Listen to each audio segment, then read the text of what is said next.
and roads don't collapse in the middle of the night. And see, all these, it's so much more involved, but it still comes down to the same thing. You put people to work doing productive things that benefits everyone. Because we all get benefit. In fact, I was driving down the road the other day, and right in the middle of the road was a big chunk that broke out of the highway, a cement highway, and stuck right straight up. I can't understand how anybody could hit that without wrecking a tire or wrecking a front end or something.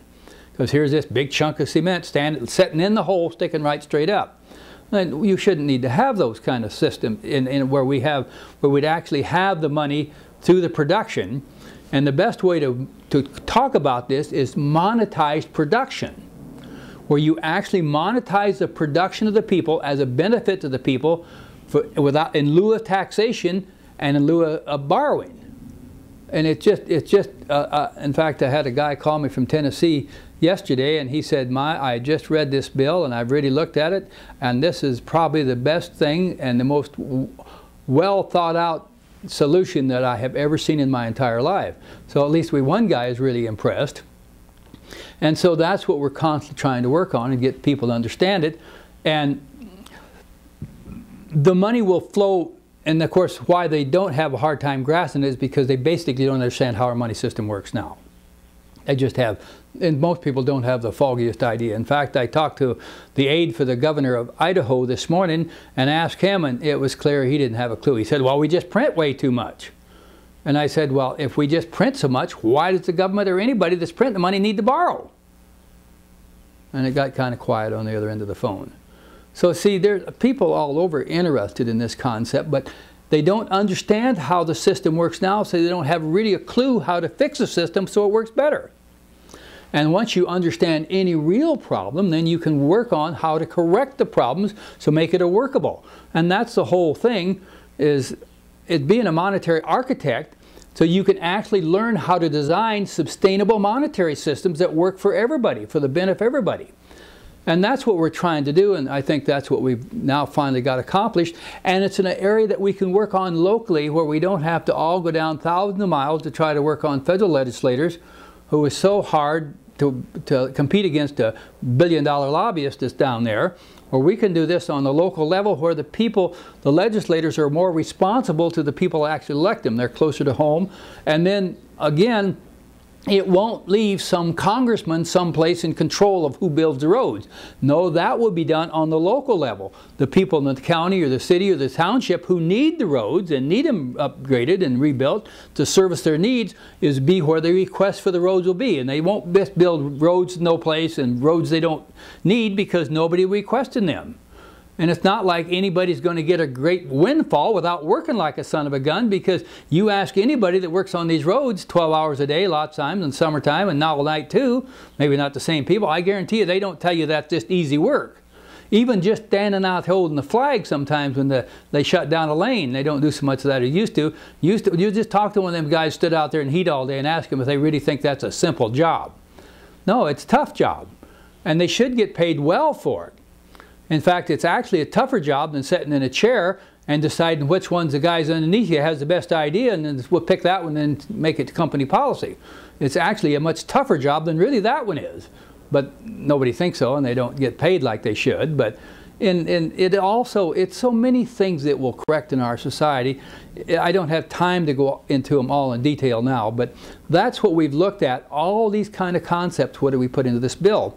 Then once the money's put into circulation, it will move first to the contractors, and then he will move it on to all the people he gets, the products he buys from to do the work, and the suppliers, all his suppliers, then to his workers that get the work, and then to the sign makers that make the signs that go on the roads, and the people who paint the roads, the strips and all that stuff when they get them done. All that money will flow through them. And then from then on, it will flow in every time a guy gets a paycheck. Most of them, they take it home and start spending it and paying their bills. And then that money will move every place within inside the community. Just like if you borrowed $100,000, the first thing you do is most people go out and spend it, don't they? And that money starts moving. Well, this is the same exact concept. Remember, nothing will change in this bill except the genesis of the creation of money will be as an asset to the people rather than an interest-bearing debt to the people. From then on, it will flow, basically everything will flow like it does now. The whole concept that the roads will be, somebody will petition the state to build them or the county to build them. They then will hire an engineer to design the exact road and exactly where it will go and how deep the pack has to be and everything, and how wide it needs to be and everything to support the weight that they expect to have it on it and the amount of travel on it. All those, once those designs are made, then they'll put out for bids. And then the contractors will come in. They have a list of all those contractors who will probably bid on all aspects of this, and they send it out. Then they'll send in their bids, and then they pick the winner of the bid. Supposedly it would be the lowest bid that will produce the best quality, finished product.